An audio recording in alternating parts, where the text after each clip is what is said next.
Pagdating sa salita ng Diyos ay ganito ka rin ba? Yung walang pinipiling lugar. Basta ikaw ay makapagbigay lamang ng oras na ikaw ay kausapin ng Diyos sa pamamagitan ng pagbabasa ng Biblia. The law of thy mouth is better unto me than thousands of gold and silver. Alam niyo po, pagdating sa salita ng Diyos, yan ay higit pa kaysa sa ginto at pilak. Dapat ganyan natin mas pinapahalagaan ng salita ng Diyos. Pero makikita natin sa panahon natin ngayon, ang Biblia ay halos amagin na, halos mabulok na lang, na inaalikabok na lang sa isang tabi na hindi na lamang nabubuklat at mas inaatupog pa ng ibang mga tao, mas inaatupag pa ng ibang mananampalataya ng Panginoong Jesucristo na maghanap sila ng kanilang pagkakakitaan na mas ito yung tinuturing nila na pilak at ginto. Pero malinaw sa ating binasa, pagdating sa salita ng Diyos, yan ay higit pa kaysa sa ginto at mga pilak. Ibig sabihin, kung meron tayong ititreasure sa buhay na ito, yan ay ang salita ng Diyos. Mas higit pa kaysa sa kayamanan ng sanlibutang ito na kayang ibigay sa iyo. Dahil nakakalungkot isipin na ang salita ng Diyos na punong-puno ng kayamanan ay hindi na pinapansin ng ibang mga Kristiyano.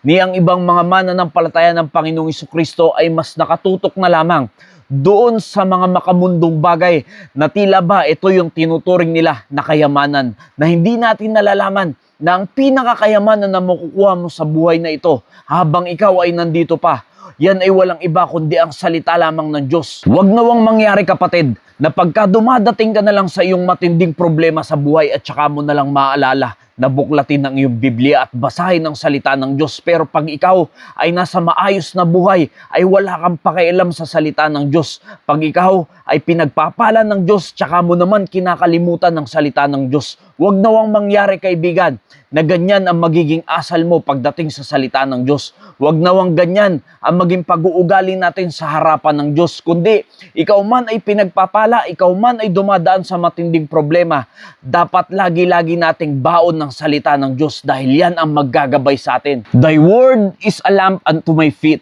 and a light unto my path. Ang salita ng Diyos ay hinalintulad sa isang lampara na ito ay ilawan sa ating mga landas.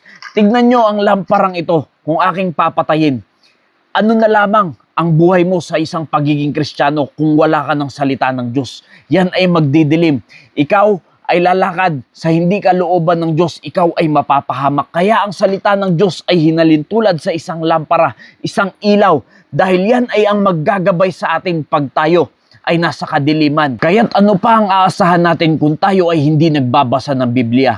Kung ang ilawan ng ating mga daraanan sa mundong ito na napakadilim ay patay na, ano na lang ang iyong kahahantungan? Ano na lang ang iyong magiging buhay sa mundong ito? Yes, ikaw nga ay Kristiyano, pero ikaw ay hindi na rin nagbabasa ng Biblia.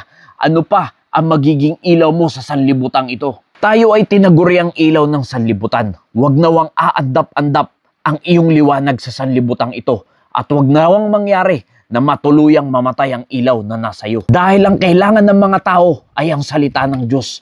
Pero kung inalayo mo na mismo ang salita ng Diyos sa iyong buhay, ano na lamang ang magiging pag-asa ng mga taong nasa kadiliman pa na ikaw na sanang Kristiyano ang nagbibigay pag-asa sa mga taong ito dahil ikaw ay tiniguri ang ilaw ng sanlibutan. Ikaw pa mismo yung nagpapatay ng iyong liwanag upang yung mga taong wala pa sa Panginoong Jesucristo ay hindi pa lalong makakilala sa ating Diyos. Kaibigan, ituring mo na mahalaga pa sa kahit na anong bagay ang salita ng Diyos. Mahalaga pa kaysa sa ginto at mga pilak at sa lahat pa ng mga kayamanan ng sanlibutang ito. Nawa naging pagpapala po ang mensaheng ito. Maraming salamat po and God bless you all.